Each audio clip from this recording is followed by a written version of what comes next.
वे गौरवाणी प्रचारणे निर्विशेष शून्यवादी पाश्चात्य देशतारिणे जय श्री कृष्ण चैतन्य प्रभु नित्यानंद श्री अद्वैत गदाधर श्रीवासादि गौरभक्तवृंद हरे कृष्णा कृष्ण कृष्ण हरे हरे हरे राम राम राम हरे हरे। ओम नमो भगवते वासुदेवाय ओम नमो भगवते वासुदेवाय ओम नमो भगवते वासुदेवाय। नारायणं नमस्कृत्य नरं चैव नरोत्तमं देवीं सरस्वतीं व्यासं ततो जयमुदीरयेत्।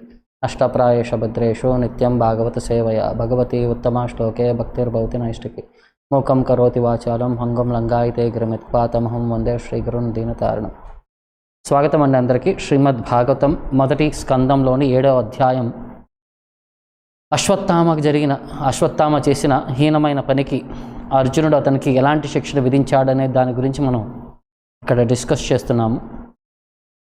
సో ఇక్కడ మనం last time around 26th verse వరకు మనం ఫినిష్ చేసాము. ఇప్పుడు 27th వర్స్ నుంచి మనం కంటిన్యూ చేస్తాము. అర్జునుడు కృష్ణుడిని గ్లోరిఫై చేస్తూ అతని యొక్క పొజిషన్ ఎక్స్ప్లెయిన్ చేసిన తర్వాత అతను ప్రాబ్లమ్ని యాక్చువల్లీ కమ్యూనికేట్ చేశాడు. అంటే భగవంతుడి దగ్గరికి వెళ్ళినప్పుడు ఒక యాటిట్యూడ్ అనేది ఎలా ఉండాలి, ఒక సంశయం ఉన్నప్పుడు భగవంతుడి ముందు ఆ సంశయాన్ని ప్రజెంట్ చేసేటప్పుడు ఒక ఎటికెట్ అనేది ఎలా ఫాలో అవ్వాలి, ఒక ధర్మం అనేది అంటే ఒక సంస్కారం అనేది ఎలా ఫాలో అవ్వాలి అనేది మనకి అర్జునుడు అక్కడ నేర్పిస్తున్నాడు. ఎందుకంటే ఫస్ట్ కృష్ణుడితో పాటు ఉన్నా సరే కృష్ణుడికి అతని యొక్క ప్రాబ్లం కమ్యూనికేట్ చేసే ముందు కృష్ణుడిని గ్లోరిఫై చేసి కృష్ణుడిని అన్ని విధాలుగా అతను ఎప్రిషియేట్ చేసి తర్వాత అతని యొక్క ప్రాబ్లమ్ని భగవంతుడి ముందు ప్రజెంట్ చేశాడనమాట. సో ఇది మనకి అర్థం చేసుకోవాల్సింది. జనరల్గా మనం భగవంతుడి దగ్గరికి వెళ్ళినప్పుడు భగవంతుడి యొక్క గుణగణాలని, భగవంతుడి యొక్క ఆకారాలని, భగవంతుడి యొక్క అందచందాలని, అంటే ఏ విధంగా అంటే అలంకారాలని, వీటన్నిటిని మనం ఎప్రిషియేట్ చేసిన తర్వాత అప్పుడు మనసులో ఉండే కోరికల్ని ఎలా భగవంతుడి ముందు మనం ప్రజెంట్ చేయాలి అన్న ఒక సిద్ధాంతాన్ని మనకి ఈ సిస్టంలో మనకి ఎక్స్ప్లెయిన్ చేస్తున్నారు. సో ఈ ప్రాసెస్ మొత్తం కూడా మనకి ఒక టెక్నికల్ డీటెయిల్స్ అక్కడ ఏం జరుగుతుంది అనేది మనకి ఇక్కడ అంతా మనకి విడమర్చి చెప్తున్నారనమాట. సో అశ్వత్థామ ఏం చేశాడు, అతనికి ప్రాణాపాయ స్థితి వచ్చేసరికి ఇక అత్యవసర పరిస్థితి అనగానే ఇక బ్రహ్మాస్త్రాన్ని ఈ పాండవుల్ని సంహరించడానికి విడిచిపెట్టాడు. సో ఆ బ్రహ్మాస్త్రం అనేది ఎలా ఉంటుంది, దాని యొక్క తేజస్సు, కాంతి, దాని యొక్క ప్రభావం ఎలా ఉంటుంది అనేది మనం అంటే మైన్యూట్గా విన్నాము. ఇక్కడ ఎలాబరేట్గా మనం దాని గురించి ఎలాబరేట్గా ఇప్పుడు మనం అర్థం చేసుకోబోతున్నాము. సో ఇది ఇవాళ సబ్జెక్ట్ అనమాట. తర్వాత ఏం జరిగింది అనేది, బ్రహ్మాస్త్రం వదిలిన తర్వాత ఏం జరిగింది, కృష్ణుడికి రిక్వెస్ట్ చేసిన తర్వాత అర్జునుడు తర్వాత ఏం జరిగింది అనేది మనం ఇక్కడ చూడబోతున్నాం అనమాట. శ్రీ భగవాన్ వాచ.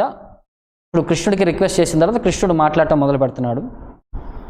వేత్తేదం ద్రోణపుత్రస్య బ్రాహ్మం అస్త్రం ప్రదర్శితం నైవాసో వేద సంహారం ప్రాణబాధ ఉపస్థితే.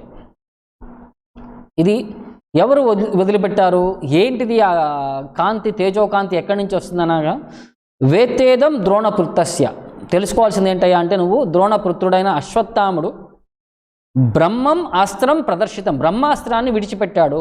బ్రహ్మం అస్త్రం ప్రదర్శితం ఎందుకోసం విడిచిపెట్టాడు, నైవ ఆసో వేద సంహారం, అతనికి దాన్ని ఉపసంహరించుకునే ఐడియా లేదు, దాని యొక్క జ్ఞానం లేదు. నా ఏవ ఆసో ఉపసంహారం వేద సంహారం, అతనికి ఉపసంహరించుకునే విద్య అతనికి తెలియకపోయినా సరే ప్రాణబాధ ఉపస్థితి, ఇక ప్రాణం పోయే సమయం వచ్చింది కాబట్టి ఇక అత్యవసర పరిస్థితుల్లో ప్రాణాన్ని కాపాడుకోవడానికి అతను బ్రహ్మాస్త్రం అనే ఈ ఆయుధాన్ని వదిలిపెట్టాడు అని చెప్పి కృష్ణుడు చెప్తున్నాడు అనమాట. సో ఈ బ్రహ్మాస్త్రానికి మోడర్న్ డే ఉండే వార్ వెపన్స్కి తేడా ఏంటి అని అంటే, మనం ఈ బ్రహ్మాస్త్రం అనేది వచ్చేసరికి ఇది మంత్రాలతో యాక్టివేట్ అయ్యే అస్త్ర, మంత్రాల జపం చేసి సాధారణ వస్తువును కూడా వాళ్ళు ఒక ఆయుధం కింద దాన్ని వాళ్ళు వాడినట్టు మనకి ఈ విశేషణలు ఉన్నాయన్నమాట మనకి శాస్త్రాల్లో. అంటే ఒక గడ్డి పూచ తీసుకొని దానికి బ్రహ్మాస్త్రం యొక్క మంత్రం పలకగానే ఆ గడ్డి పూచ కూడా బ్రహ్మాస్త్రం అంత కెపాసిటీగా వర్క్ చేయగలదు అని చెప్పి చెప్పగలరు అనమాట.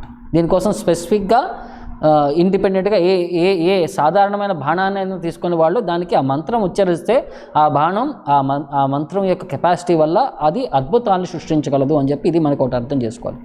మోడర్న్ టెక్నాలజీలో ఏంటంటే అవన్నీ కూడా ఆ ఎక్విప్మెంట్లో ఆ ఐటమ్స్ అన్నీ కూడా లోడ్ అయి ఉండాలి, అప్పుడు దాని యొక్క కెపాసిటీ అది ప్రదర్శించగలదు. ప్లస్ ఇంకోటి మోడర్న్ వార్ఫేర్లో ఏంటంటే అది ఎవరిని ఇండివిజువల్గా టార్గెట్ చేయదు, హోల్సేల్గా మొత్తం అన్నిటినీ నాశనం చేసేస్తుంది. ఇప్పుడు ఒక ఊరు పైన వేస్తే ఊరు మొత్తం నాశనం చేసేస్తుంది. బట్ బ్రహ్మాస్త్రం అనేసరికి ఊర్లో 100 మంది ఉన్నా సరే, 1000 మంది ఉన్నా సరే, 1,00,000 మంది ఉన్నా సరే, ఎవరికి టార్గెట్ చేయాలో వాళ్ళకి మాత్రమే అది హిట్ చేస్తుంది అనమాట. స్పెసిఫిక్ టార్గెట్ అనమాట.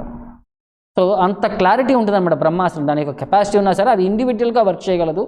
మన GPS ట్రాకింగ్ చేసినట్టు మనం ఎక్కడున్నా సరే భౌతిక ప్రపంచంలో అది వచ్చి మనల్ని టార్గెట్ చేయగలదు అనమాట. ఏంటి ఎలాంటిదంటే ఈవెన్ కడుపులో ఉన్నా సరే ఆ కడుపులో ఉండే పిండాన్ని కూడా అది స్పెసిఫిక్గా టార్గెట్ చేయగల అంత కెపాసిటీ ఉన్న అస్త్రాలు అనమాట. అది మనకి తర్వాత పరీక్షిత్ మహారాజుని కడుపులో ఉండగా కడుపులోనే కాల్ చేయడానికి వచ్చేసింది. అది బయట నుంచి మనిషి బతికే ఉంటాడు, లోపల ఉండే పిండం కాలిపోతుంది అన్నట్టు అంత స్పెసిఫిక్గా టార్గెట్ చేయబడిన మంత్రాలు అనమాట, ఇవి ఆయుధాలు అనమాట. సో తర్వాత ఈ జ్ఞానం యొక్క పరిపూర్ణత అనేది ఎప్పుడు ఉంటుందంటే దాన్ని అస్త్రాన్ని వదిలిపెట్టినప్పుడు, దాన్ని అస్త్రాన్ని ఉపసంహరించుకున్నప్పుడు మాత్రమే ఆ పర్ఫెక్ట్ నాలెడ్జ్ అనేది జనాల్లో మనం ఎక్స్పెక్ట్ చేయొచ్చు అనమాట. ఇతను ఏంటంటే అరాకొరా నాలెడ్జ్ అంటారు చూసారా, ఇది అటు ఇటు కాకుండా అటు వదలటం మాత్రమే తెలుసు, దాన్ని ఉపసంహరించుకునే కెపాసిటీ లేకపోయేసరికి అభిమన్యుడు చేసిన ఒక మిస్టేక్ అనమాట అది. అతను అస్త్రాన్ని అయితే విడవగలిగాడు, కానీ దాన్ని ఉపసంహరించుకునే విద్య లేకపోయేసరికి అది పరిపూర్ణమైన జ్ఞానం కాదు. ఇది ఒక ప్రాణభయంతో ఒక గత్యంతరం లేని స్థితిలో చేసే వ్యవహారం కాబట్టి అతను ఓకే మన్నించవచ్చు. ఇది ఒక ధార్మికమైన యుద్ధం కాదు, అధర్మికమైన యుద్ధము అన్నట్టు. అంటే ఒక ఇక అత్యవసర పరిస్థితులు, ఎమర్జెన్సీ సిచ్యువేషన్లో అతను రిసార్ట్ చేశాడు. ఇక అతని యొక్క కెపాసిటీ లేకపోయినా సరే, దాని విత్డ్రాయింగ్ కెపాసిటీ లేకపోయినా సరే అతను ఈ సిచ్యువేషన్కి రియాక్ట్ అయ్యాడు అని చెప్పి మనం అర్థం చేసుకోవాలి. ఎందుకంటే ఈ బ్రహ్మాస్త్రం అనేది మనకి తెలియకుండా మనం వదిలేసామంటే మొత్తం సృష్టినే నాశనం చేయగల కెపాసిటీ ఉండింది ఆ అస్త్రాలు అనమాట. సో వాటిని ప్రాపర్ నాలెడ్జ్తో, ప్రాపర్ పొజిషన్తో ఉపయోగించగలిగేవాడు, సమయస్ఫూర్తితో వాడగలిగేవాడు, వాడు ఇంటెలిజెంట్ పర్సన్ అనమాట. సో అది ఆ కెపాసిటీ, ఇంటెలిజెన్స్ లేదు అశ్వత్థామకి అని చెప్పి ఇక్కడ మనకి పాయింట్ చేస్తున్నారు. తర్వాత నహి అస్య అన్యతమం కంచిత్ అస్త్రం ప్రత్యావకర్షణం జహి అస్త్రతేజ ఉన్నద్దం అస్త్రజ్ఞోహి అస్త్రతేజస.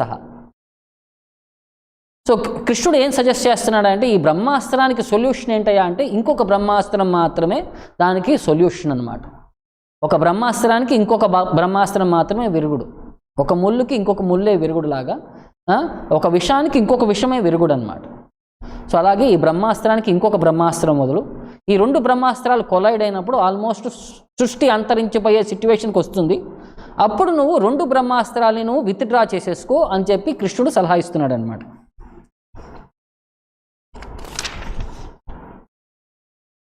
తర్వాత సూత గోస్వామి చెప్తున్నాడు అనమాట. సో ఈ బ్రహ్మాస్త్రాల యొక్క ఈ ఫైనర్ వెపన్స్ యొక్క అంటే ఈ వెపన్స్ యొక్క సటిల్ వెపన్స్ అంటారు. గ్రాస్ వెపన్స్, సటిల్ వెపన్స్ అంటే సూక్ష్మ ఆయుధాలు, స్థూల ఆయుధాలు. గ్రాస్ వెపన్స్ అంటే కత్తి, గొడవలి, లైక్ బాంబులు, లేకపోతే ఇవన్నీ కూడా గ్రాస్ వెపన్స్ అనమాట, గన్లు అవన్నీ కూడా. ఈ సటిల్ వెపన్స్ వచ్చేసరికి మనకి ఇవి ఈ ఆయుధాలు, అస్త్రాలు అనమాట. ఫిజికల్గా మనం వాటిని చూడలేము, బట్ వాటి యొక్క కెపాసిటీ, అవి వర్క్ చేసే యొక్క విధానం అంతా కూడా హెవీ పవర్లో, హెవీ కెపాసిటీలో అవి డామినేట్ చేయగలవు, డిస్ట్రాయ్ చేయగలవు అనమాట. సో అలాంటి యొక్క ఈ ఆయుధాల యొక్క ఉపయోగాన్ని ఎవరు కరెక్ట్గా ప్లాన్ చేయకపోతే ఇది అందరికీ వినాశనాన్ని తీసుకొస్తుంది. అయితే వదిలిన వాడికి వినాశనం అవ్వచ్చు, చుట్టుపక్కల వాళ్ళందరికీ కూడా. గ్రాస్ వస్తువులు అయితే ఇప్పుడు ఏమవుతుందంటే, ఇప్పుడు ఎవరినో చంపాలనుకుని బాంబు పెడతారు, బట్ చుట్టుపక్కల ఎంతో అమాయక ప్రజలు చాలామంది చనిపోతుంటారు. సో ఈ యుద్ధం జరిగినప్పుడు కూడా, యుద్ధంలో అంటే మోడర్న్ డే యుద్ధం వచ్చేసరికి, అప్పట్లో యుద్ధం అంటే ఇరు జట్ల వాళ్ళు ఒక బ్యాటిల్ ఫీల్డ్ ఊరి బయటకు వెళ్ళి జనాలకి, పబ్లిక్కి ఇన్కన్వీనియన్స్ లేని ప్లేసెస్కి వెళ్ళి అక్కడ వాళ్ళు యుద్ధం చేసుకున్నారు. యుద్ధంలో ఎవరో ఒకరు చనిపోయేవారు, వచ్చిన వాడికి రాజ్యం అప్పగించి వాడి కింద అందరూ జనాలు ఉండేవారు. ఇప్పుడు ఏంటంటే అవతల దేశాన్ని మొత్తం నాశనం చేసేయడానికి విధంగా జనాలు ప్లాన్ చేస్తారు. ఇప్పుడు కొట్టుకోవాల్సిన వాళ్ళు యుద్ధ రంగంలో కొట్టుకోరు, జనాలు కామన్ పబ్లిక్ని టార్గెట్ చేయటం, కామన్ బిల్డింగ్స్ని టార్గెట్ చేయటం, పబ్లిక్ ఆస్తుల్ని నాశనం చేయటం, ఈ విధంగా జరుగుతుంటుందన్నమాట. మోడర్న్ యుద్ధానికి వేదిక్ స్టైల్ ఆఫ్ యుద్ధానికి అంటే పురాతన కాలంలో జరిగే యుద్ధాలకి వ్యత్యాసం అన్నమాట ఇది మనకి.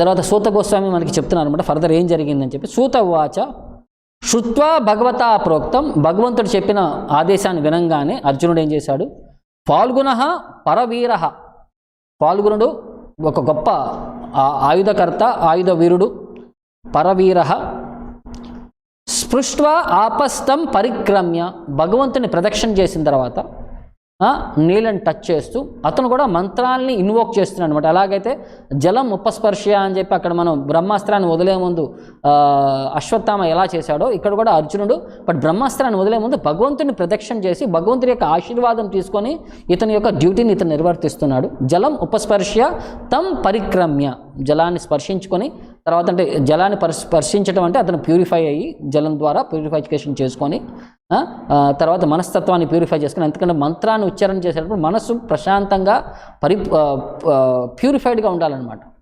సో దానికోసం అని చెప్పి జలం ఉపస్పర్శ మంత్రాన్ని తర్వాత అతను ఉచ్చారణ చేయడానికి అది పర్ఫెక్ట్గా ఉంటుంది కాబట్టి జలం ఉపస్పర్శ తర్వాత పరిక్రమ్య, భగవంతుని పరిక్రమ చేసిన తర్వాత బ్రహ్మాస్త్రం సందదే,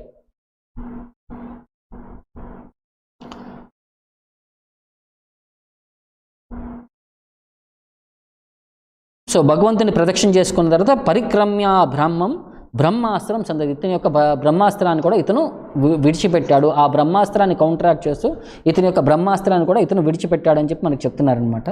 తర్వాత దీని యొక్క ఇంపాక్ట్ ఏం జరిగింది అంటే సంహత్య అన్యోన్యం ఉభయో, ఒకేసారి ఈ రెండు బ్రహ్మాస్త్రాలు ఆకాశంలో కొలైడ్ అవ్వగానే, రెండు సంపర్కించగానే సంహత్య తేజసి శరసంవృతే, దాని యొక్క తేజస్సు ఈ ఆయుధాల యొక్క అస్త్రాల యొక్క తేజస్సు వల్ల ఏమవుతుందంటే పూర్తి ప్రపంచం మొత్తం కూడా కవరప్ అయిపోయింది ఈ రెండు బ్రహ్మాస్త్రాల యొక్క కొలైడ్ అవటం వల్ల.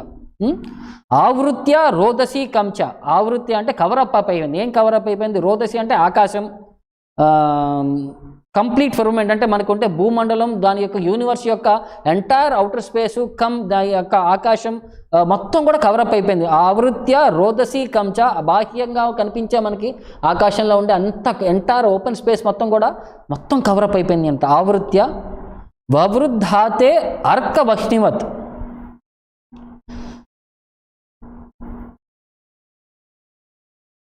ఒక పెద్ద సూర్యుడు అంత వెలుగు అంటే ఒక పెద్ద చక్రం లాంటి వేడి, ఒక సూర్యుడు అంత వెలుగు వచ్చేసరికి మొత్తం బాహ్యంగా ఉండే అంతరిక్షంలో ఉండే ఆ స్పేస్ని మొత్తం కూడా కవర్ చేసేసినాయి అనమాట ఈ రెండు బ్రహ్మాస్త్రాల యొక్క ఇంపాక్ట్ వల్ల. ఒక యాటమ్ బాంబ్ అటాక్ చేస్తే ఏమవుతుందంటే, ఒక యాటమ్ బాంబ్ కానీ న్యూక్లియర్ బాంబ్ కానీ అటాక్ చేస్తే ఏమవుతుంది, ఒక ఊరు లేకపోతే ఒక రాష్ట్రం కాకపోతే ఒక రాజ్యం, ఒక పార్ట్ ఆఫ్ ది గ్లోబ్ ఏదైనా డ్యామేజ్ అవ్వచ్చు. ఇక్కడ బ్రహ్మాస్త్రం యొక్క ఇంపాక్ట్ వల్ల ఏమవుతుంది, ఎంటైర్ యూనివర్స్ కూడా అంతమించేంత స్థితికి వచ్చేసిందనమాట ఈ రెండు బ్రహ్మాస్త్రాల యొక్క కొలిజన్ యొక్క ఇంపాక్ట్ వల్ల అనమాట. అది మనకి ఇక్కడ అర్థం చేసుకుంటున్నాము.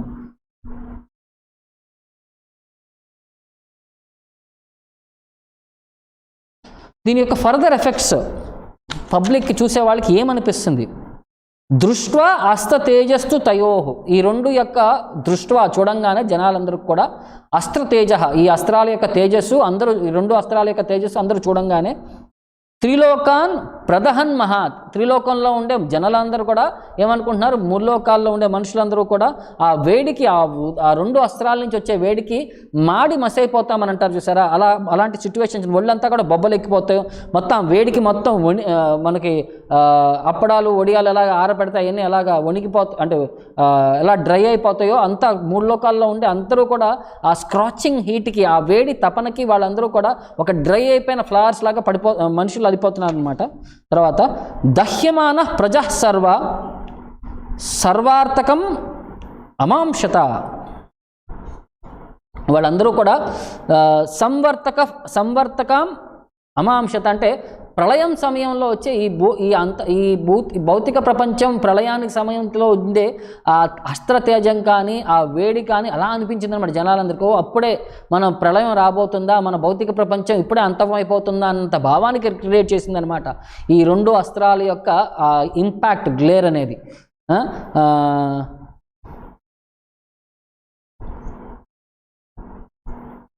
అంటే ఒక పాయింట్ మనం ఏం చేసుకోవాలంటే మనకి ఏంటో చెప్తారంటే మోడర్న్ సైంటిస్ట్ పరంగా ఈ ఎర్త్ ప్లానెట్లో తప్ప ఇంకెక్కడా కూడా మనుషులు లేరు, జీవనం లేదు, వేరే ప్లానెట్స్లో ఎక్కడా కూడా మనం ఎక్కడా కూడా జీవనం అనేది లేదు, మనకి ఎర్త్ ప్లానెట్లో మాత్రమే ఉంది అంటున్నారు. బట్ ఇక్కడ భాగవతం వర్షన్ ప్రకారం ఎంటైర్ యూనివర్స్ ఈ 14 ప్లానటరీ సిస్టమ్స్లో అందరూ కూడా ఈ ఎఫెక్ట్ని ఫీల్ అవుతున్నారు అని చెప్పి, అంటే ఏ పార్ట్ ఆఫ్ ది యూనివర్స్ కూడా ఖాళీ లేదు, అంతా కూడా ఫిల్ అయి ఉంది, అన్ని చోట్ల కూడా జనాలు ఉన్నారు, అన్ని చోట్ల కూడా జీవులు ఉన్నాయి, జనాలు అంటే జీవులు ఉన్నారు అని చెప్పి మనం అర్థం చేసుకోగలగాలన్నమాట.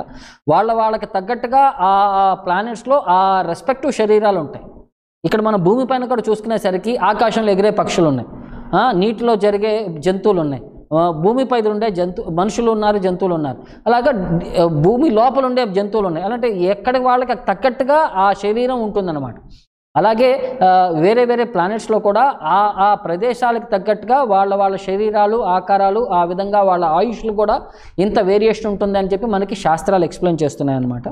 తర్వాత ప్రజోపద్రవ్యం ఆలక్ష్య లోక వ్యతికరం చతం మతం చ వాసుదేవస్య సంజహార అర్జునద్వయం. ప్రజా ఉపద్రవం ఆలక్ష్య, అర్జునుడు ఏం చేశాడు, ఈ జనాలందరి యొక్క ఆ బాధను చూసేసరికి ప్రజా ఉపద్రవం, ప్రజలందరికీ కూడా ఈ ఉపద్రవాన్ని యొక్క ఇంపాక్ట్ వల్ల వాళ్ళందరి యొక్క మనస్తత్వం ఎంత క్షోభిస్తుందో అని చెప్పి ఇతను అర్థం చేసుకునేసరికి ఆ లక్ష్య ఇతను చూడగలిగాడు. స్వయంగా కూడా ఇతను ఫీల్ అవుతున్నాడు, ఇతను వేరే ప్రజలు, వేరే జీవులందరూ కూడా ఎంతటి బాధను అనుభవిస్తున్నారని చెప్పి ఇతను అర్థం చేసుకోగలిగాడు అనమాట.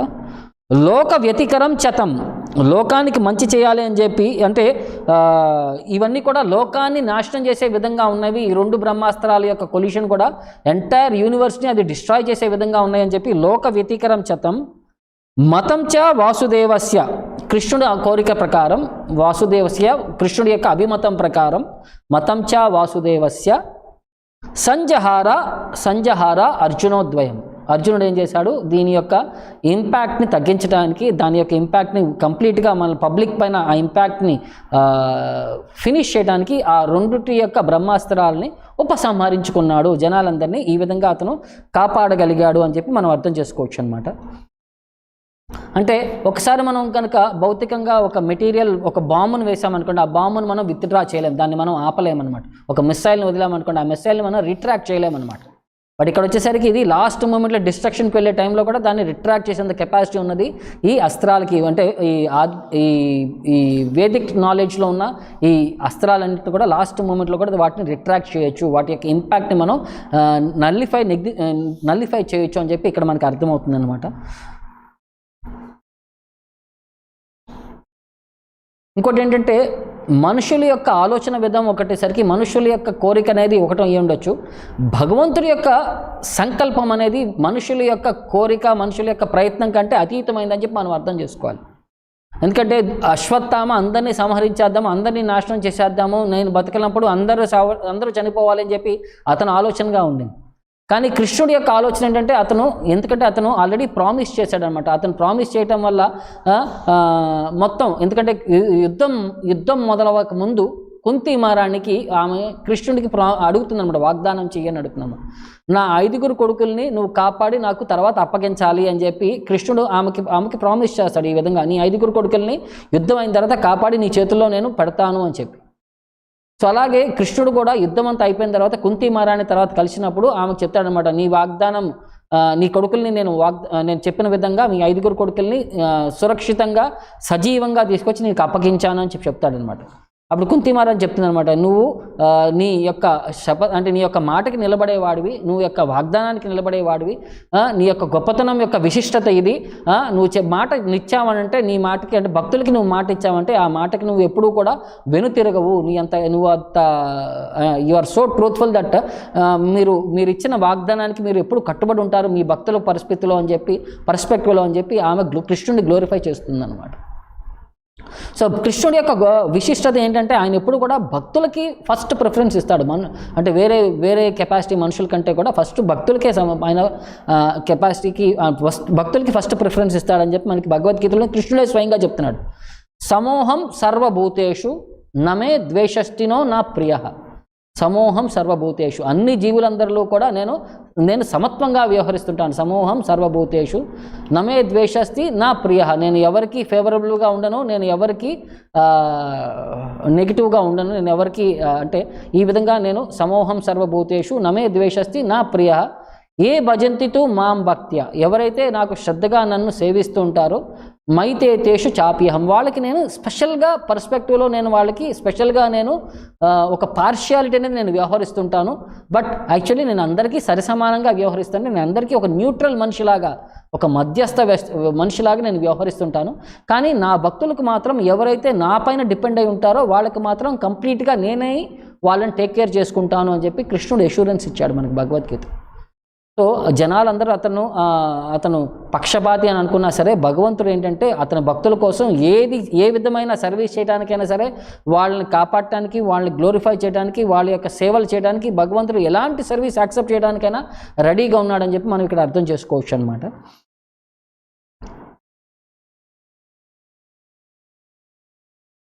సో ఇంకోటి ఏంటంటే ప్రకృతి నియమాలన్నీ కూడా వాటి యొక్క ధర్మాలు వ్యవహరిస్తూ ఉంటాయి.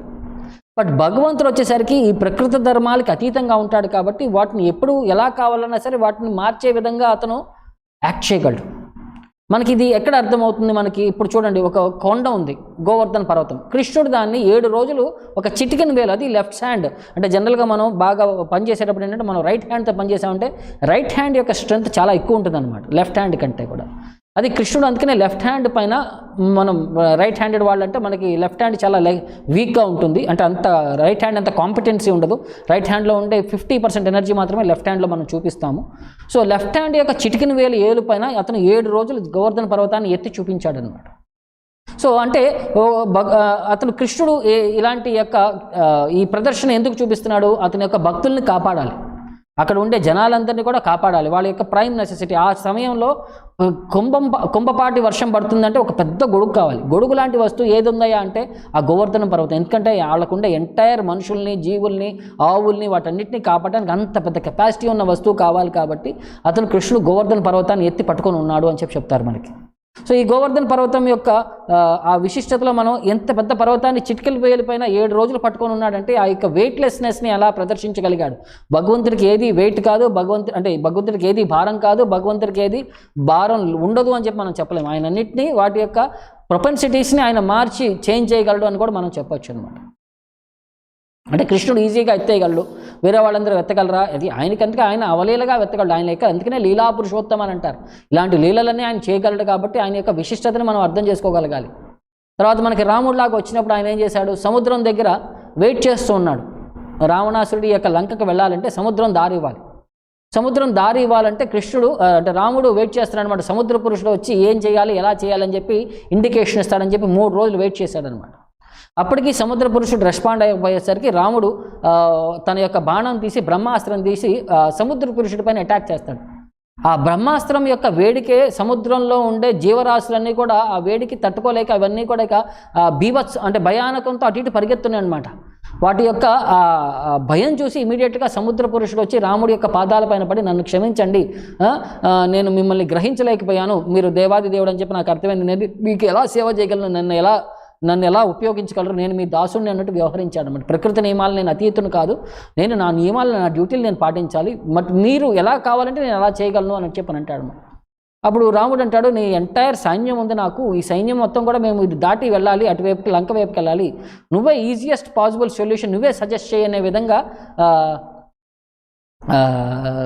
రాముడు సముద్ర పురుషుడికి ఆప్షన్ ఇచ్చినప్పుడు అప్పుడు సముద్ర పురుషుడు దానికి సొల్యూషన్ కింద మనకి చెప్పి ఏం చెప్తాడంటే, మీరు రాళ్ళను తీసుకొని రండి, రాళ్లపైన మీ నామాన్ని రాస్తే ఆ రాళ్ళు నీటిలో తేలే విధంగా ఉంటాయి, అప్పుడు మీరు బ్రిడ్జ్ కట్టి మీరు ఆ బ్రిడ్జ్ పై నుంచి మీరు ఎంటైర్ లంకకి వెళ్ళొచ్చు, మీ సైన్యం మొత్తం కూడా ఈజీగా దాటొచ్చు అని చెప్పి మనకి సజెస్ట్ చేశారనమాట.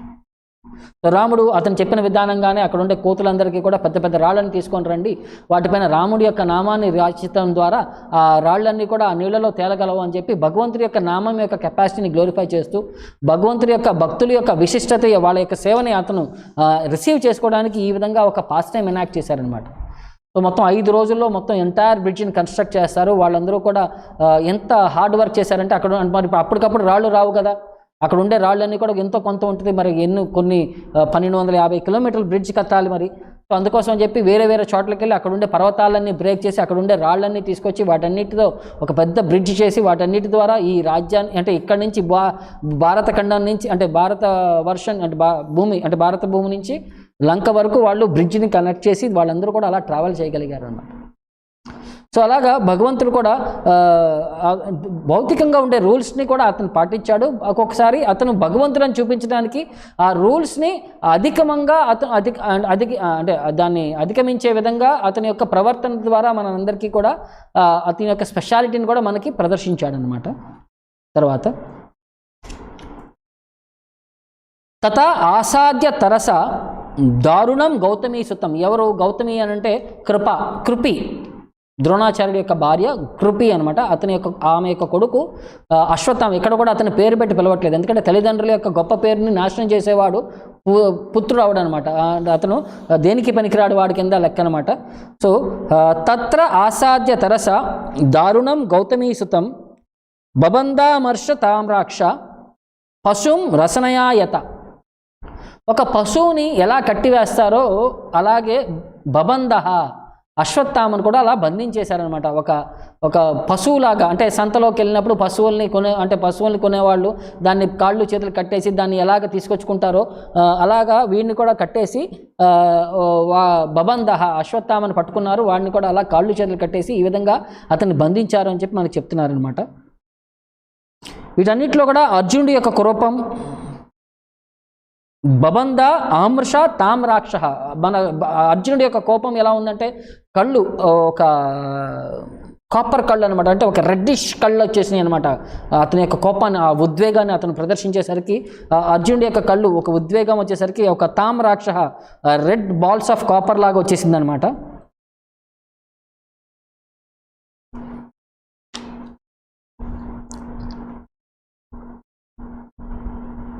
ఒక పశువుని ఎలా బంధిస్తారో అలా బంధించేసి అర్జునుడు ఇలా బంధించేశాడు అనమాట అశ్వత్థామని.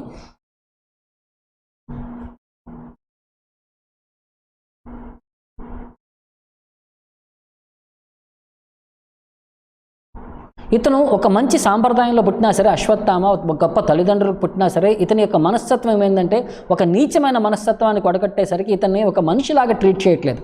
ఒక మనిషి లాంటి కాకుండా ఒక జంతువులాగా సరిసమానంగా ఇతను ట్రీట్ చేస్తున్నారు. ఇతని యొక్క ఆ క్యారెక్టర్ వల్ల, ఇతని యొక్క ఈ వ్యవహారం వల్ల.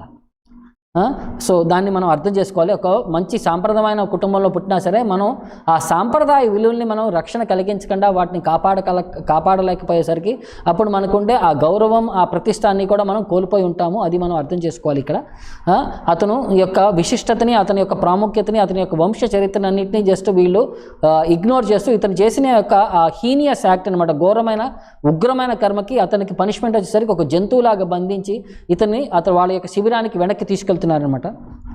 శిబిరాయ నినీశంతం రజ్వా బద్వా రిపుం బలాత్ ప్రాహార్జునం ప్రకుపితో భగవాన్ అంబుజేక్షణ.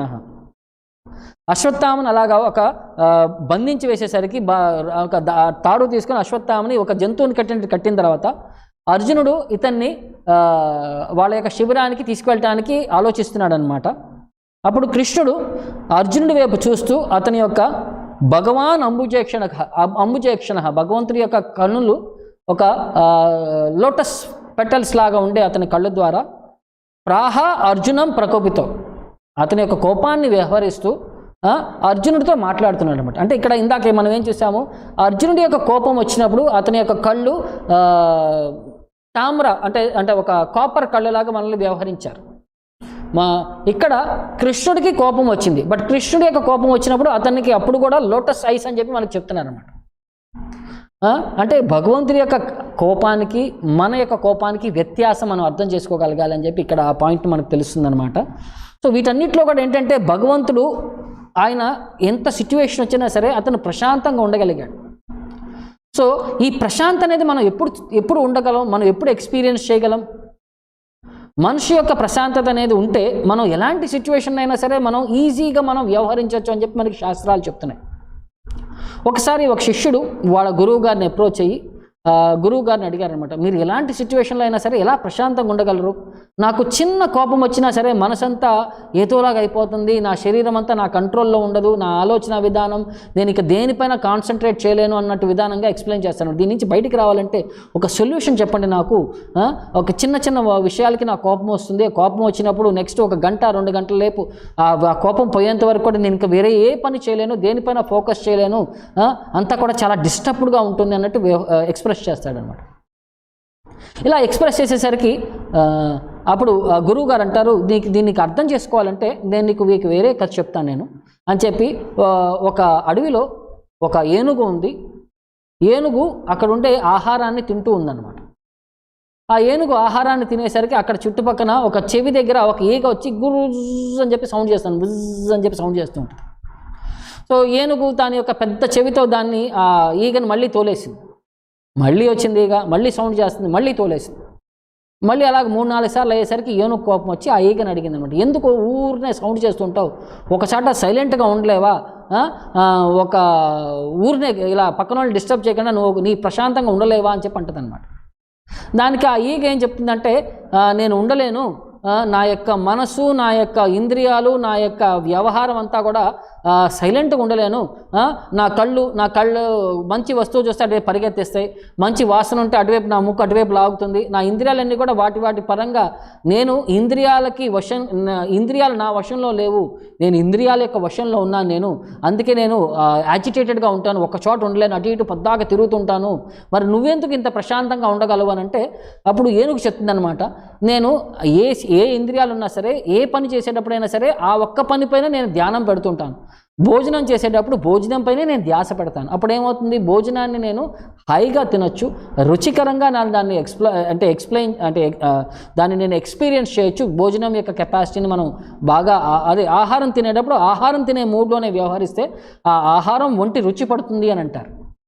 సో అందుకని చెప్పి నేను ఏ పని చేసినప్పుడైనా సరే ఆ పనిపైనే నేను ఫోకస్ చేస్తుంటాను. వేరే ఇంద్రియాలు నన్ను ఆ టైంలో ఎంత డిస్టర్బ్ చేసినా సరే నేను వాటికి ప్రలోభానికి పడను అని చెప్పి ఆ ఏనుగు సజెస్ట్ చేస్తుందన్నమాట. సో మనం కూడా ఈ విధంగానే ఉండాలన్నమాట. సో మనం ఇంద్రియాల యొక్క కంట్రోల్లోకి వెళ్తే ఒక్కొక్క ఇంద్రియం దాని యొక్క డైరెక్షన్లో మనం లాక్కొని వెళ్ళిపోతుంటుంది. అదే ఇంద్రియాలను కనుక మనం నిగ్రహించుకొని, ఇంద్రియాలను కనుక మనం మన మనసు ద్వారా వాటిని నిమగ్నం చేయగలిగితే అప్పుడు ఇంద్రియాలను మనం డిస్టర్బ్ చేయవు. రాదర్ అవన్నీ ఎలాంటి డిస్టర్బ్డ్ సిచ్యువేషన్ ఉన్నా సరే అవి సామాన్యంగా వ్యవహరిస్తుంటే ఒక ప్రశాంతమైన వాతావరణాన్ని అవి ఎప్పుడూ కూడా అవి ప్రదర్శిస్తూ ఉంటాయి అన్నమాట. సో అది ఒక గొప్ప తత్వవేత్తలకి సామాన్యమైన మనుషులకు ఉండే వ్యత్యాసం అన్నమాట. గొప్పవారు ఆధ్యాత్మికంగా అడ్వాన్స్ అయి ఉన్న వారందరూ కూడా ఈ విధంగా వాళ్ళు మనసుని నిగ్రహించుకోగలిగితే మనసుతో పాటు వాటి యొక్క సర్వెంట్స్ అయిన ఇంద్రియాలని వాళ్ళు కూడా కంప్లీట్గా నిగ్రహించుకోగలుగుతారనమాట. మనసుని ఎవరైతే నిగ్రహించుకోలేరో, ఇంద్రియాలు కనుక అతని శరీరాన్ని అతని యొక్క మనసుని కంప్లీట్గా డామినేట్ చేస్తున్నాయో వాళ్ళు ఒక జంతువులాగా వ్యవహరిస్తుంటాము. ఇక్కడ మనిషికి జంతువుకి ఇది తేడా అనమాట. ఆ జంతువుల్లో కూడా కొన్ని సమయస్ఫూర్తిగా వ్యవహరిస్తుంటాయి, కొన్ని ఇంకా మనకంటే ఇంకా బాగా ప్రశాంతత చూపిస్తుంటాయి. దానికి ఒక ఉదాహరణ నేను చెప్తానంటే, ఒక ఏనుగు ఎప్పుడైనా సరే అవతల వాళ్ళని అటాక్ చేద్దామని చెప్పి వస్తున్నప్పుడు మనం భయపడ్డామంటే ఇంకా అది ఎక్కువ భయపడుతుందంటే. అదే మనం కోపం లేకుండా ప్రశాంతంగా అక్కడే నుంచున్నాం అనుకోండి, మన యొక్క ప్రశాంతత వల్ల, మన యొక్క పాజిటివ్ వైబ్రేషన్స్ వల్ల ఆ ఉద్వేగంగా ఉండే ఏనుగు కూడా ఆగిపోతుంది అని చెప్పి సైంటిఫికల్గా జనాలు కూడా ఎక్స్ప్రెస్ చేస్తారు. అదేవిధంగా ఇప్పుడు రీసెంట్గా కూడా అంటే కౌ థెరపీ అని చెప్పి ఇంకోటి కూడా వచ్చింది. చాలామందికి యాంగ్జైటీ, స్ట్రెస్ని తగ్గించుకోవడానికి వాళ్ళు ఒక గోశాలకు వెళ్తారు. ఒక దగ్గర వాళ్ళు 1 గంట సేపు దానికి నిమురుతూ, దాని యొక్క సేవ చేస్తూ, దానితో ఆడుకుంటూ వాళ్ళ యొక్క స్ట్రెస్, యాంగ్జైటీ మొత్తం కూడా ఈ ఆవు లాంటి జంతువులన్నీ కూడా ఆవులు కూడా వాళ్ళ యొక్క స్ట్రెస్ని బాగా దూరం చేయగలవు అనే విధంగా వాళ్ళు కమ్యూనికేట్ చేస్తున్నారు అన్నమాట. ఇది ఇప్పుడు ఫారిన్ కంట్రీస్లో అయితే వాళ్ళు ఒక్కొక్క గంటకి $100, $50 అంటే డాక్టర్ పెట్టే డబ్బులు బదులు ఇలా ఆవులకి వాటికి సపోర్ట్ చేస్తున్నారని చెప్పి ఇంకొక విధంగా. అంటే ఇలాంటి జంతువులు అనేవి మనకి ఇళ్లలో ఉంటే ఎంత ప్రశాంతత అనేది వాటి ద్వారా మనం ఎక్స్పీరియన్స్ చేయొచ్చు అనేది, ఆ వేదిక్ లైఫ్ స్టైల్ అనేది అప్పట్లో ప్రతి ఒక్కళ్ళ ఇళ్లలో కూడా ఈ ఆవులు, దూడలు అవి అటు ఇటు పరిగెత్తుంటే వాటి యొక్క చూసుకుంటూ జనాలు ఎంత హ్యాపీగా ఉండేవారు. వాటి యొక్క న్యాచురల్ సంపద పైన భౌతికంగా వాళ్ళు చాలా సంతోషంగా ఉండేవారు అనమాట. ఇప్పుడు వాటన్నిటిని వదిలేసి మనం వీటన్నిటిని ఒక జూలో వస్తువులాగా, లేకపోతే ఎక్కడో ఒక ఊరు అంటే ఎక్కడో ఒక చోట ఉంటాయి వాటిని జనాలందరికీ కూడా.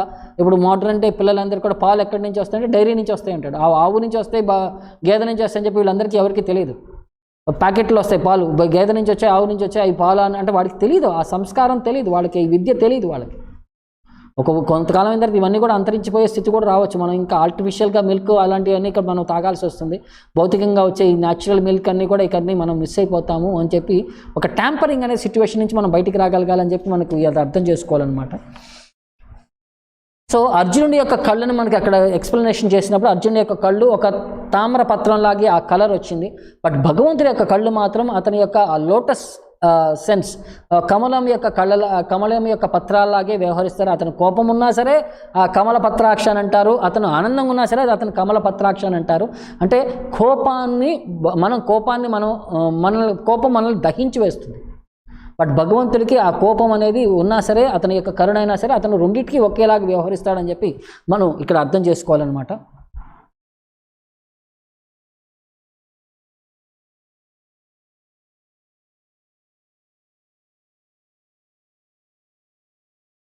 అంటే భగవంతుడి యొక్క కోపం వచ్చేసరికి మన యొక్క కోపానికి భగవంతుడి యొక్క కోపానికి వ్యత్యాసం ఏంటంటే, మన కోపం వచ్చేసరికి మనం త్రిగుణాలలో బంధించి ఉన్న కోపం అనమాట. దానివల్ల మన ఇంపాక్ట్ ఉంటుంది, మనతో పాటు పక్కన వాళ్ళకు కూడా ఆ ఇంపాక్ట్ మొత్తం కూడా మనం చూపిస్తాం. బట్ భగవంతుడి యొక్క కోపం ఏంటంటే అది భౌతికంగా ఉండే రూల్స్ రెగ్యులేషన్స్కి ఇది అతీతంగా వ్యవహరించే కోపం అనమాట. అతని యొక్క కోపమైనా సరే, అతని యొక్క సంతోషమైనా సరే, అన్నిటికీ అది సరిసమానంగా అతను వ్యవహరించగలడు అనమాట.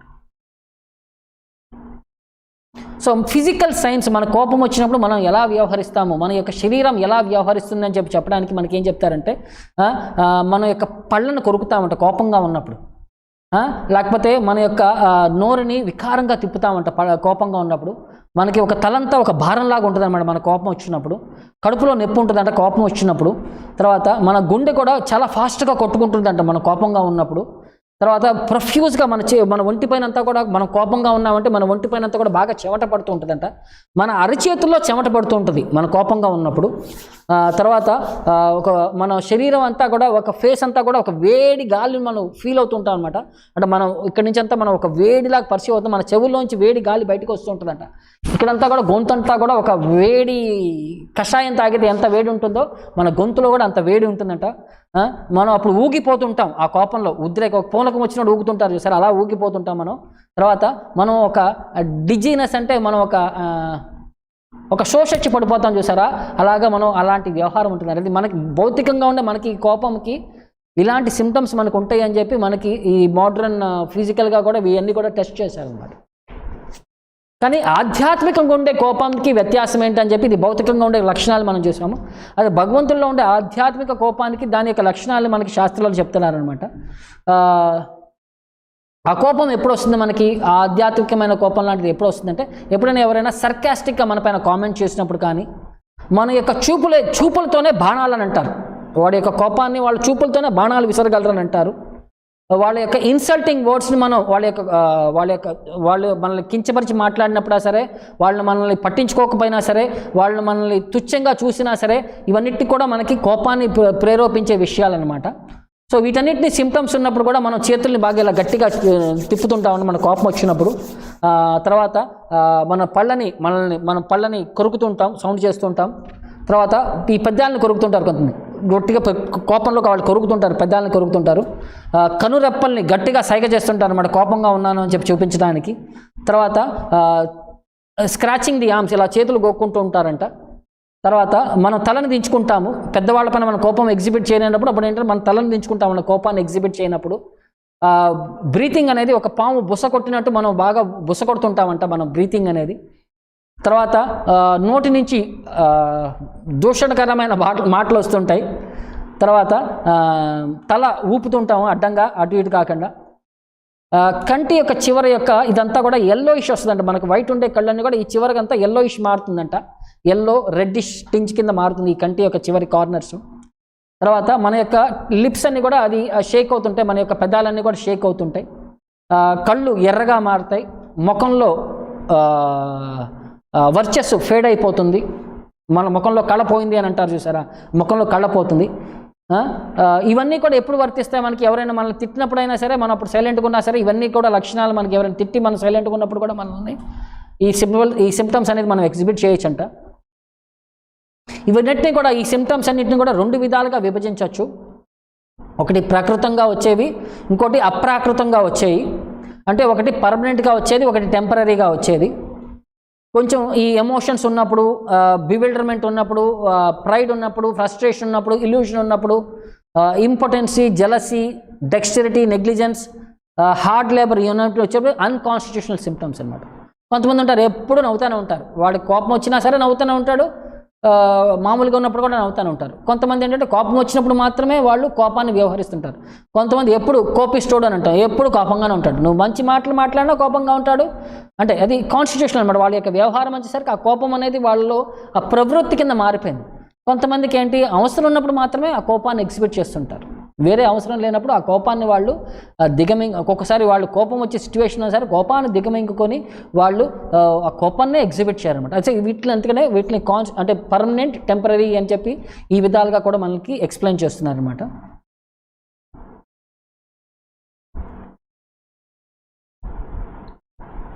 సో భగవంతుడి యొక్క కోపమైనా సరే, భక్తుల యొక్క కోపానికి, మనుషుల యొక్క కోపానికి తేడా ఏంటయ్యా అంటే, భక్తులు కూడా ఎలా కోపపడగలరు, భగవంతుడు ఎలా కోపాన్ని ప్రదర్శించగలరు అని నేను అనుకుంటే, సో దానికి ప్రహ్లాద్ మహారాజ్ వారు వాళ్ళ యొక్క నరసింహని గ్లోరిఫై చేస్తూ ఆయన శ్లోకంలో చెప్తారనమాట.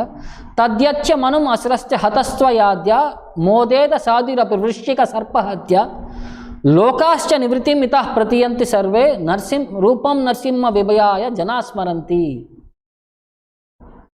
నరసింహదేవాన్ని అంటే అతను భగవంతుని నరసింహదేవాన్ని ఎప్పుడు స్మరించుకుంటారు? వాళ్ళు కోపం అంటే వాళ్ళు లోకాశ్చ నివృత్తి మిత ప్రతియంతి సర్వే.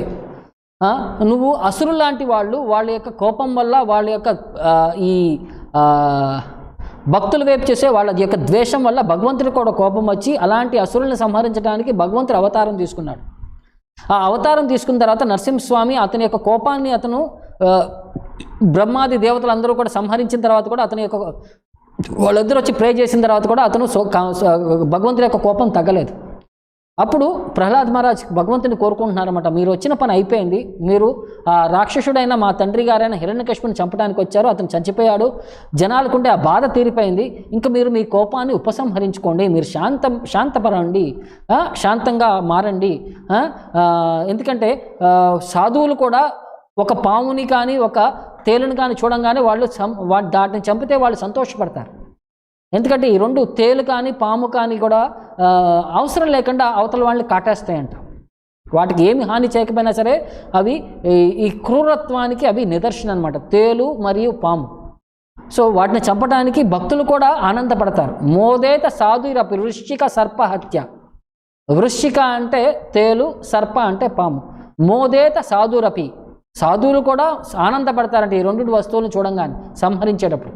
అలాంటిది మా తండ్రి గారు కూడా ఒక తేలు లాంటివాడో లేక ఒక పాము లాంటివాడో జనాలందరికీ ఎంత హింస పెట్టాడంటే, అతను ఇప్పుడు ఆల్రెడీ చనిపోయాడు, అందరూ కూడా సంతోషపడుతున్నారు, ఇది ఒక సెలబ్రేషన్ లాగా సెలబ్రేట్ చేస్తున్నారు, మీరు మీ కోపాన్ని ఉపసంహరించుకోండి అని చెప్పి ప్రహ్లాద్ మహారాజ్ వారు ఒక ఆర్గ్యుమెంట్ ఇస్తున్నారు భగవంతుడికి అనమాట.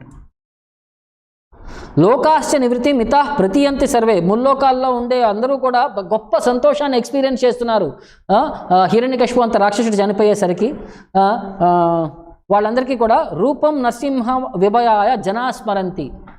మీ పేరుని తలుచుకోగలే వాళ్ళలో ఉండే భయం అంతా కూడా వెళ్ళిపోయింది, వాళ్ళ యొక్క ఈ సంతోషాన్ని అంతా కూడా వాళ్ళు వెనక్కి తెచ్చుకోగలిగారు. అప్పటి వరకు కూడా వాళ్ళు బిక్కుమంటూ బతుకుతూ వచ్చారు. ఇప్పుడు వాళ్ళు ఆ భయాన్ని మొత్తం పోగొట్టుకున్నారు. వాళ్ళు మీ పేరు యొక్క నామాన్ని జపం చేయడం ద్వారా వాళ్ళందరూ కూడా ఆ భయాన్ని పారద్రోలి వాళ్ళంతా కూడా సంతోషంగా ఉన్నారు. గొప్ప భక్తులు, గొప్ప భగవంతుడు కూడా పాముని కానీ ఒక తేలుని కానీ చంపితే వాళ్ళు సంతోషపడతారు. ఇవన్నీ క్రూరమైన వస్తువులు. వాటికంటే క్రూరమైన వాడు మనిషి. పాము యొక్క క్రూరతని మనం మంత్రాల ద్వారా, తంత్రాల ద్వారా వాడిని కట్టేసి పాముని యొక్క వ్యవహారాన్ని చేయొచ్చు. బట్ మనిషి యొక్క క్రూరత్వాన్ని మనం ఏమీ చేయలేం, దాన్ని ఎప్పటికీ మార్చలేమంటారు. అంటే పాము విషం కంటే ఘోరమైన వాడు మనిషి.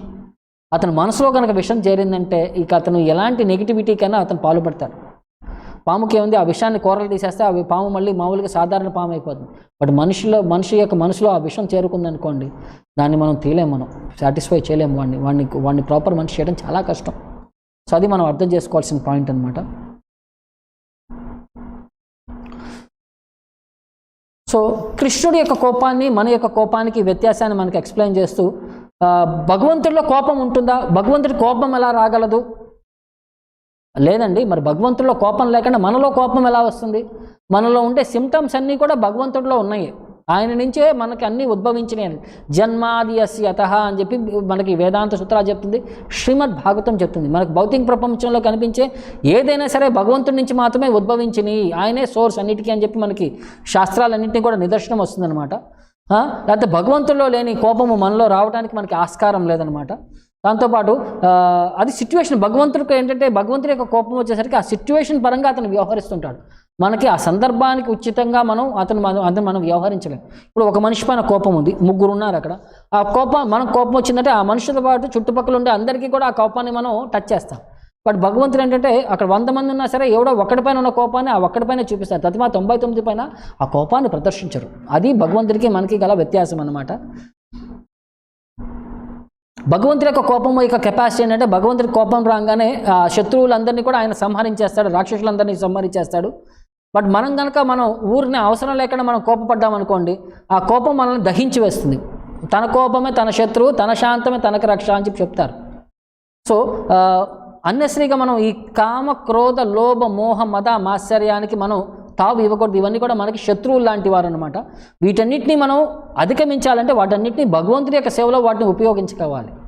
సో కోపాన్ని మనం ఎలా ఉపయోగించుకోగలం? భక్తుల్ని భగవంతుడిని ఎవరైనా దూషిస్తే వాళ్ళపైన మనం ఆ కోపాన్ని ప్రదర్శించగలం. కామం ఏంటంటే మనం కూడా పని చేయాలి, లస్టీగా వస్తువులు సంపాదించాలి. భగవంతుడి సేవ కోసం మనం ఆ వస్తువులు సంపాదించాలి. ఆ విధంగా మన కోపాన్ని మనం ప్రదర్శించవచ్చు. ఈ విధంగా కామ క్రోధ అవన్నీ కూడా భగవంతుడి యొక్క సేవ కోసం ఉపయోగించుకోగలగాలి. మనం భగవంతుని ద్వేషించే మనుషుల్ని పైన మనం ఆ కోపాన్ని ప్రదర్శించవచ్చు. భక్తుల పైన కానీ భగవంతుడి పైన కానీ ఆ కోపాన్ని మనం ప్రదర్శించకూడదు అని అంటారు. అంటే భగవంతుడి పైన ఆ కోపాన్ని ప్రదర్శించినా సరే భగవంతుడికి ఒక ఏనుక్కి ఒక దండతో కొడితే ఏమవుతుంది? ఏమవుతుంది? దానికి శరీరానికి టచ్ అయినట్టు కూడా తెలియదు. సో అలాగే భగవంతుడికి మనం ఏదైనా మన కోపాన్ని ప్రదర్శించాలని చెప్పి చూపించినా సరే భగవంతుడికి ఏమవుతుంది? మనమే నష్టపోతాం. అది మనం అర్థం చేసుకోవాలన్నమాట. హిరణ్యకశిపుడు చాలా ప్రయత్నించాడు. తన యొక్క ఆపర్చునిటీ అంతా కూడా ఉపయోగించి ప్రహ్లాద్ మహారాజుని సంహరించాలని చెప్పి, అంటే అప్పటి వరకు కూడా భగవంతుడు అతన్ని ఏమి చేయలేదు. ఎప్పుడైతే అతని యొక్క భక్తుల్ని పైన అటాక్ చేయడం, క్రూరత్వం వ్యవహరించడం మొదలుపెట్టాడో అప్పుడు భగవంతుడి యొక్క కోపానికి కంట్రోల్ లేకుండా పోయింది. సో హిరణ్యకశిపుడు కూడా భగవంతుడి యొక్క కోపాన్ని తట్టుకోలేకపోయాడు. భగవంతుడి ముందు ఒక ఆట బొమ్మలాగా నిలిచాడు. భగవంతుడి ముందు ఎంత కుప్పిగంతులు వేసినట్టు చేశాడు. అంటే ఆ కుప్పిగంతులు వేసినప్పుడు ప్రయత్నించినప్పుడు భగవంతుడు అతను ఒక ఈగ పట్టుకొని అతని యొక్క చీల్చేసి అతన్ని సంహరించేశాడు అనమాట. సో భగవంతుడిలో కూడా కోపం రాదనుకుంటే భగవంతుడిలో కూడా కోపం ఉంది. బట్ ఆయన కోపము ఆయన కృప రెండు సరిసమానంగా ఉంటాయి అనమాట. ఆయనకి వ్యత్యాసం అనేది లేదు. మన యొక్క కోపానికి మన యొక్క కృపకి చాలా తేడా ఉంది. నక్కకి నాగలోకానికి ఉన్నంత తేడా ఉంది మన యొక్క కోపానికి మన యొక్క కృపకి. కానీ భగవంతుడి యొక్క కోపం అయినా సరే భగవంతుడి యొక్క కృప అయినా సరే రెండు సరిసమానంగా ఆయన వ్యవహరిస్తాడని చెప్పి మనం అర్థం చేసుకోవాలి ఇక్కడ.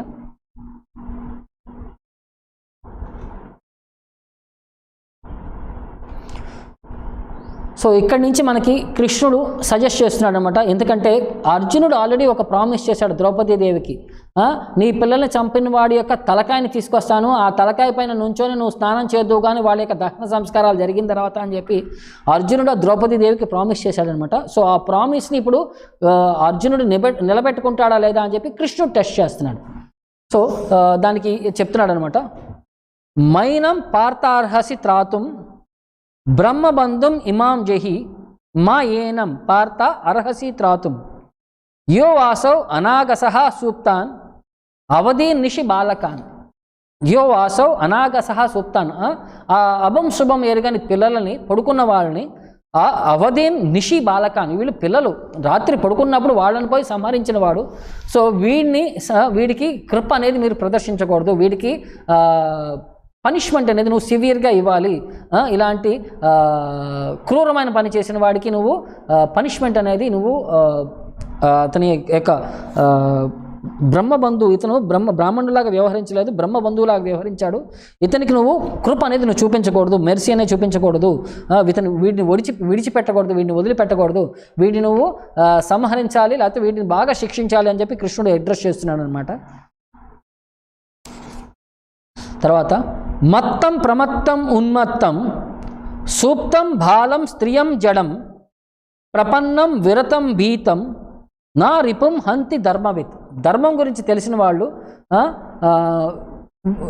వీళ్ళు ఎలా వ్యవహరిస్తారు? మత్తం ప్రమత్తం ఉన్మత్తం. మత్తం అంటే కేర్లెస్గా ఉన్నవాళ్ళు, ప్రమత్తం అంటే ఇంటాక్సికేటెడ్ మత్తు పదార్థాల ఉన్నవారు, ఉన్మత్తం అంటే పిచ్చివాళ్ళు, ఇన్సేన్ అలా అని చెప్పి అంటారనమాట. తర్వాత సూప్తం బాలం శ్రియాం జడం. సూప్తం అంటే పడుకున్న వాళ్ళు, బాలం అంటే పిల్లలు, స్త్రియాం అంటే ఆడవారు, జడాం అంటే మూర్ఖులు. ప్రపన్నం విరతం భీతం. ఎవరైతే ప్రపన్నం సరెండర్ అయి ఉంటారో, శరణాగతి తీసుకుని ఉంటారో, వీరతం ఎవరైతే రథం లేకుండా వ్యవహరిస్తారో, భీతం ఎవరైతే భయంతో వ్యవహరిస్తుంటారో, నా రిపుం హంతి ధర్మవిత్. ఇలాంటి వాళ్ళని నువ్వు సంహరించకూడదు అని చెప్పి శాస్త్రాలు చెప్తున్నాయి. ధర్మజ్ఞులు ఇలాంటి వాళ్ళని వాళ్ళు సంహరించరు అని చెప్పి శాస్త్రాలు చెప్తున్నాయి అని చెప్పి ఇక్కడ కృష్ణుడు ఒక విశ్లేషణ ఇచ్చాడనమాట. ఎవరెవరిని సంహరించకూడదు, ఎవరెవరిని మనం హింసించకూడదు, ఎవరెవరిని పనిష్మెంట్ చేయకూడదు. మత్తం ప్రమత్తం ఉన్మత్తం సూక్తం పడుకున్న వాళ్ళని మనం వాళ్ళని అటాక్ చేయకూడదు, పిల్లల్ని అటాక్ చేయకూడదు, ఆడవారిని అటాక్ చేయకూడదు. జడాం అంటే ఒక మూర్ఖులు, ఒక జంతువు లాంటి వ్యవహరించే మూర్ఖుల్ని వాళ్ళని వ్యవహరించకూడదు. పిచ్చి వాళ్ళని అటాక్ చేయకూడదు, తాగిన మత్తులో ఉన్న వాళ్ళని అటాక్ చేయకూడదు, అంటే కేర్ ఫ్రీగా బతికే వాళ్ళని అటాక్ చేయకూడదు, సరెండర్ అయిన వాళ్ళని అటాక్ చేయకూడదు, రథం లేని వాడిని అటాక్ చేయకూడదు, భయంతో ఉన్నవాడిని మనం అటాక్ చేయకూడదు. ఇవన్నీ జనరల్ రూల్స్. ధర్మం తెలిసిన వాళ్ళు వీళ్ళందరినీ అటాక్ చేయరు. సో ఈ 10 కేటగిరీస్ ఆఫ్ పీపుల్ని కూడా ఎప్పుడు అటాక్ చేయకూడదు అని చెప్పి కృష్ణుడు ఒక సర్టిఫికేషన్ ఇస్తూ, తర్వాత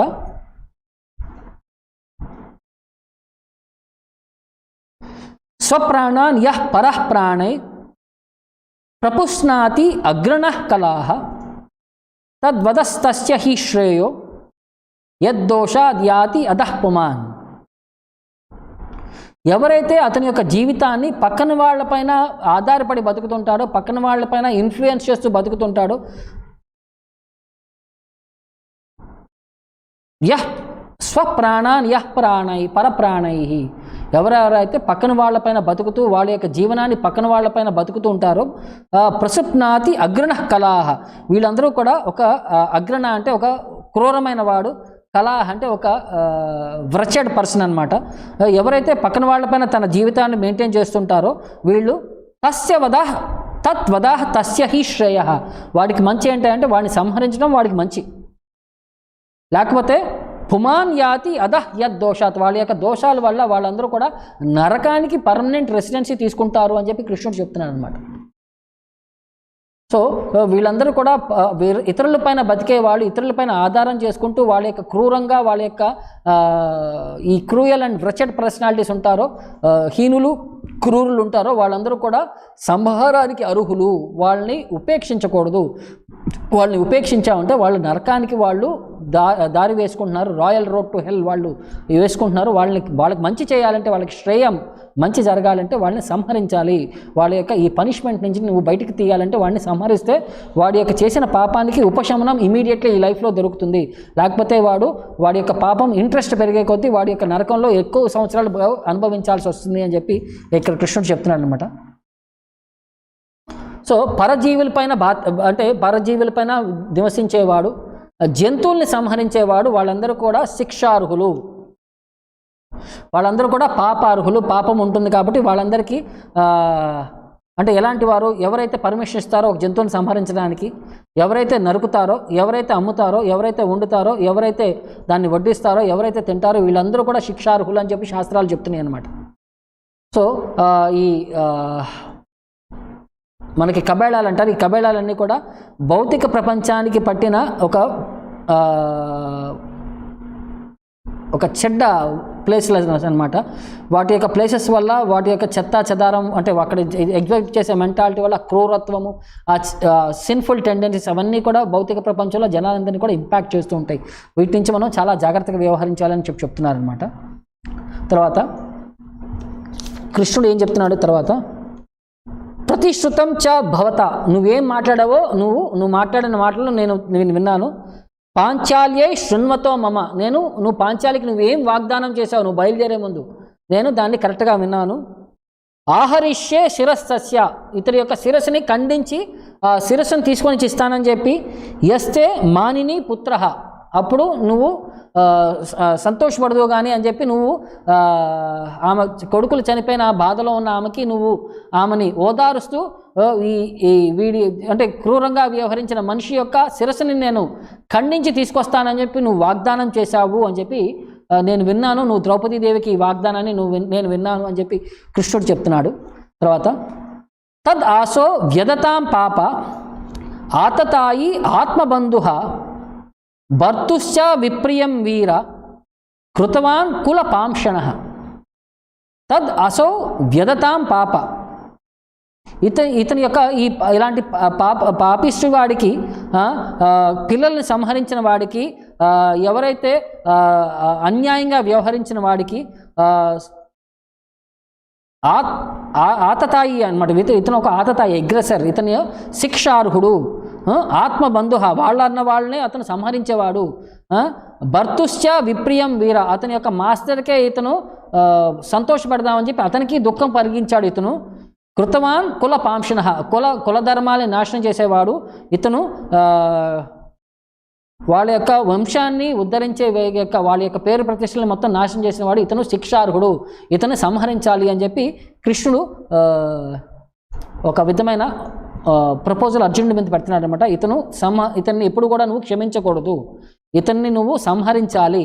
నువ్వు వాగ్దానం చేశావు ద్రౌపదీదేవికి, ఇది నేను విన్నాను, స్వయంగా నేను విన్నాను. ఇప్పుడు నువ్వు వాడిని నేను బంధించి తీసుకెళ్తాను అంటున్నావు, కాదు, నువ్వు వాడిని శిరస్సు కడ్డించి ఆ శిరస్సు తీసుకెళ్ళి ఆమె యొక్క పాదాల దగ్గర పెట్టి దానిపై నుంచొని స్నానం చేయాలి అని చెప్పి నువ్వు వాగ్దానం చేశావు. కాబట్టి వీడు శిక్షార్హుడు, వీడి యొక్క కులధర్మాన్ని నాశనం చేసిన వాడు, అన్యాయంగా చిన్నపిల్లలపైన అటాక్ చేసిన వాడు, అలాంటి వాడిని నువ్వు క్షమించకూడదు అని చెప్పి ఒక ఆర్గ్యుమెంట్ని కృష్ణుడు రెడీ చేస్తున్నాడు అనమాట.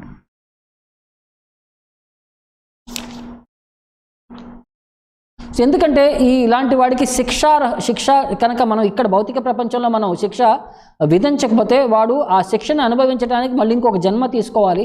అక్కడ ఆ శిక్షని, వాళ్ళ యొక్క పనిష్మెంట్ని అతను ఇంకా ఇంట్రెస్ట్ రేట్తో ఇంకా ఎక్కువగా అతను సఫర్ అవ్వాల్సి వస్తుంది. కాబట్టి ఇక్కడ మనకి కృష్ణుడు ఈ విధంగా మనకి రికమెండ్ చేస్తున్నాడు అనమాట. తర్వాత ఇంకోటి ఏంటంటే మనకి శ్రీమద్ భాగవతంలో కూడా నరకాల గురించి ఎక్స్ప్లెయిన్ చేస్తారు. 28 కేటగిరీస్, అంటే 28 రకాలుగా నరకాలు ఉంటాయని అంటారు.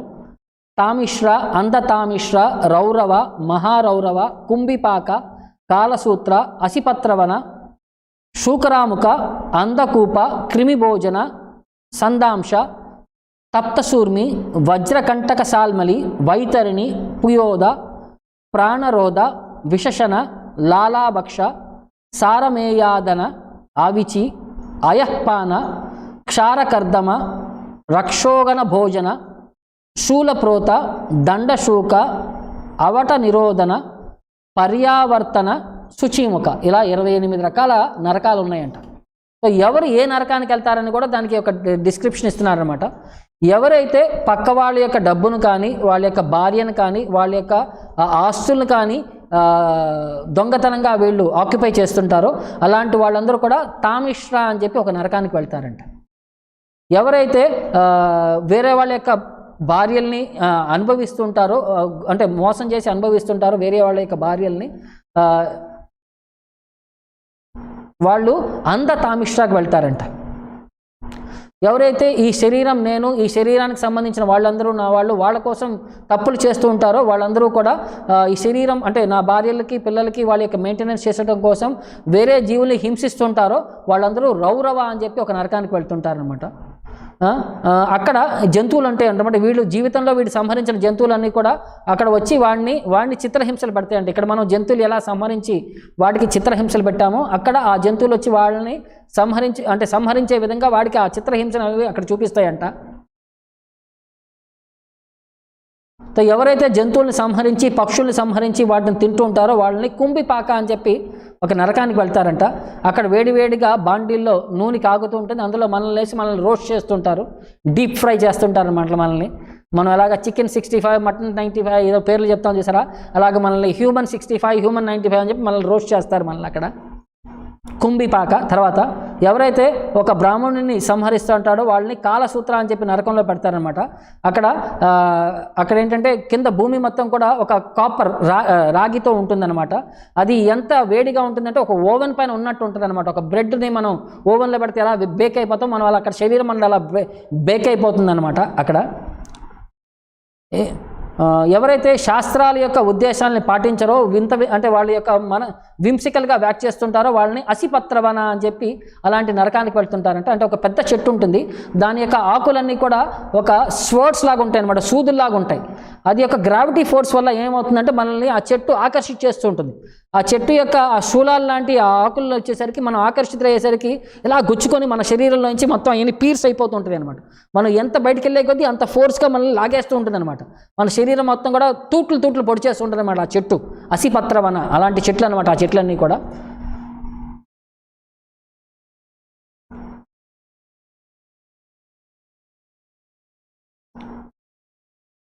సో ఎప్పుడైనా మనం ఒక జడ్జిమెంట్ ఇచ్చేటప్పుడు మనం కనుక అంటే మనం తప్పుగా మనం జడ్జిమెంట్ ఇస్తే, ఒక నిరపరాధిని మనం శిక్షిస్తే కనుక మనం ఒక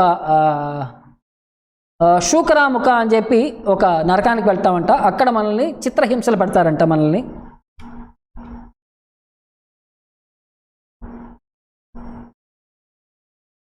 పక్క జీవులను ఎవరైతే హింసిస్తుంటారో అలాంటి వాళ్ళందరూ కూడా అంతకూప అని చెప్పి అలాంటి ఒక నరకానికి తీసుకెళ్తారంట.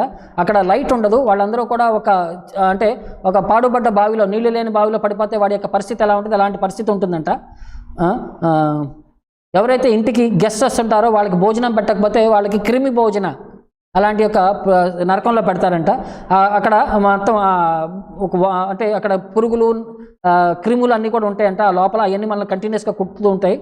ఎవరైతే దొంగతనం చేస్తుంటారో వాళ్ళని సందాంశ అని చెప్పి నరకంలో పెడుతుంటారంట. అలాంటి ఇలాంటి తప్తసూర్మి అలా ఎవరైతే జంతువులతో పైశాచికంగా వ్యవహరిస్తుంటారో వజ్రకంటక అని చెప్పి ఒక నరకంలో పెడుతుంటారు. ఎవరైతే గొప్ప వంశంలో పుట్టి ఆ వంశానికి చెడ్డ పేరు తీసుకొస్తుంటారో వాళ్ళందరినీ వైతరణి అనే నదిలో వాళ్ళు పడేస్తుంటారు అనమాట. ఆ నదిలో ఏంటంటే రక్తము, మలమూత్రాలు అన్నీ కూడా ఉంటాయి అనమాట.